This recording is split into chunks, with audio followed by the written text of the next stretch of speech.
Hi, this is Miss Cindy from the Crown Point Community Library, and today I'm bringing the library into your home with a special activity.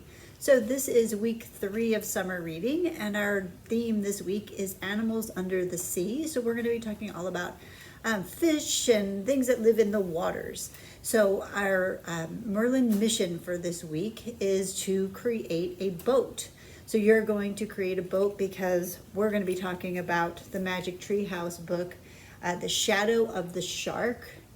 And in this book, Jack and Annie are being chased by a shark, and they need to have a boat that will help them get away from the shark and be able to get to safety. So that is what our theme is for this week. So I'm going to begin by reading a little bit from this book, and then I'll share the activity with you.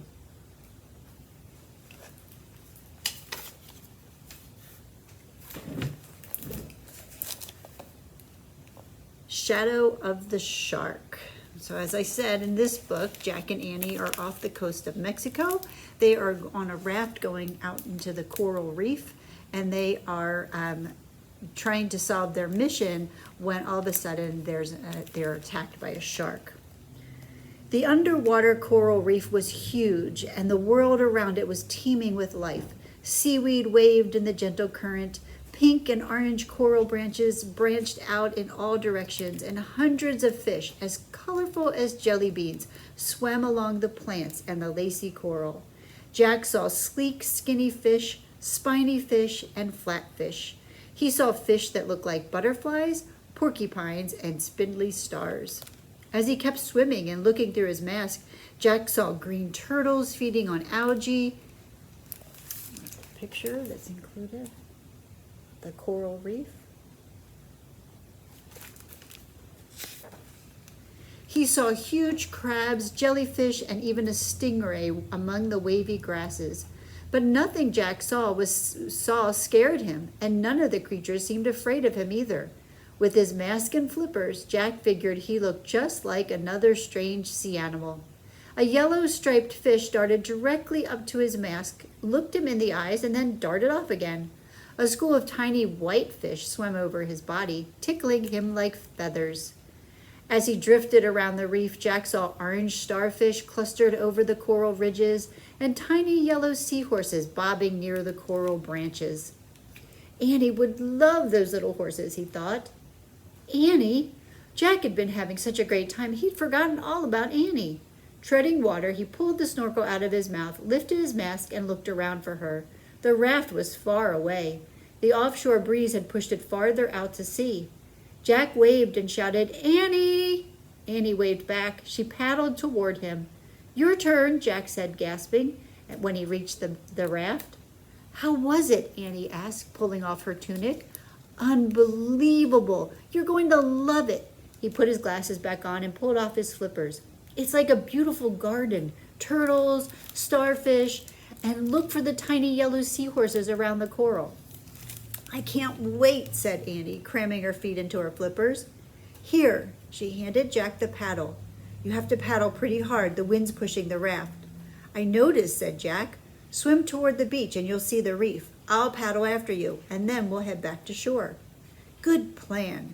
Annie pulled on her mask and stuck the snorkel in her mouth. Jack balanced the raft as Annie sat on the edge. "Have fun," said Jack. The raft rocked as Annie slid into the water. She started swimming toward the reef. Jack tried to follow close behind her, but the current kept pushing the raft further out to sea. For a long time he paddled hard just to stay in one place. At one point the current was so strong the raft turned sideways. Jack struggled to turn it backward toward the beach. When he got the raft under control, he looked back toward the reef area. He couldn't see Annie. The waves had gotten higher. The sea seemed vast and not nearly as safe and friendly. Jack looked in every direction, and finally he saw something farther out to sea. Can that be Annie's snorkel? But why would she swim out so far, he wondered. "Jack!" He turned around. Annie was bobbing on a wave not far from the raft. "It's incredible," she shouted, holding up her mask. "Totally incredible."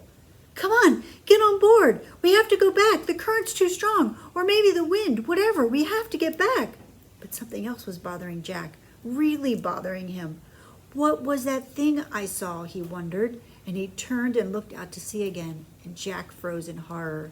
That thing was still sticking up out of the water, and now it was closer, and he could see what it was. It was a fin, a large fin. The fin was slicing swiftly through the water, heading straight for them. "Get on the raft!" Jack screamed. "Hurry!" And he began frantically paddling toward her, struggling against the current. And when he looked over his shoulder, he saw the huge fin still zigzagging toward him. "Hurry!" Jack shrieked. Annie flung herself toward the raft. Grabbing the side, she gasped for air. "What's wrong?" she sputtered. "Why are you freaking out? Just get on board." "Why? Don't ask why. Get on or die," he yelled. And Annie clambered aboard. "What is it?" she asked. "What did you see?"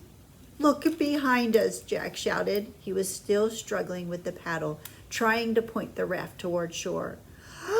"A shark!" Annie cried. "Jack, a shark!"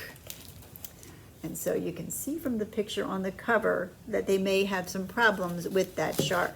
So that might be a book that you might want to check out and read to find out what happens. So I thought for this week, I know we've been doing a lot of animal things and things about animals, but this week I wanted you to build a boat. And I wanted you to build a boat because the boat is so important to Jack and Annie when they're out there in that water and this shark attacks. If their boat doesn't work, or if you know how they were trying to move against that current, well, if they can't get their boat to go the direction that they want it to go, then that's a problem. So I decided that for your challenge for today, or for this week, you are going to, your mission is going to be create a boat and then modify it to see if you can get it to move faster.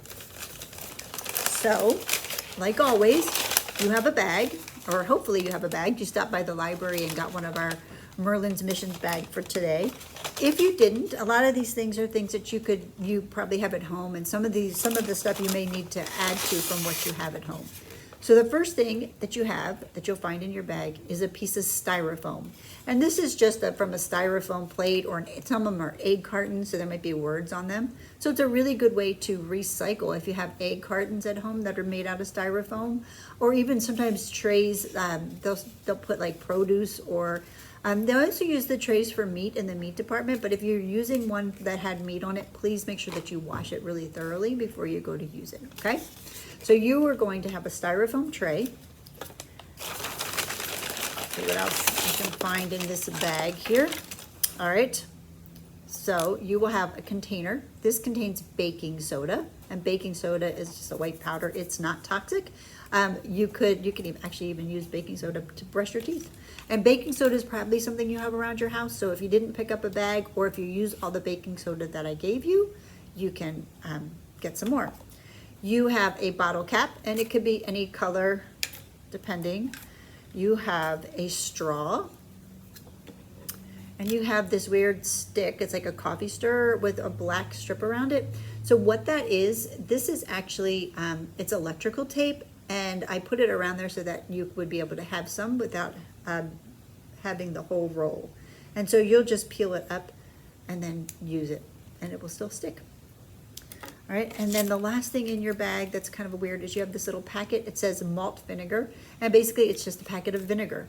So if you've taken any science classes or made any volcanoes, you probably know what happens when you take your vinegar and you mix it with your baking soda, right? Well, if not, you're going to find out.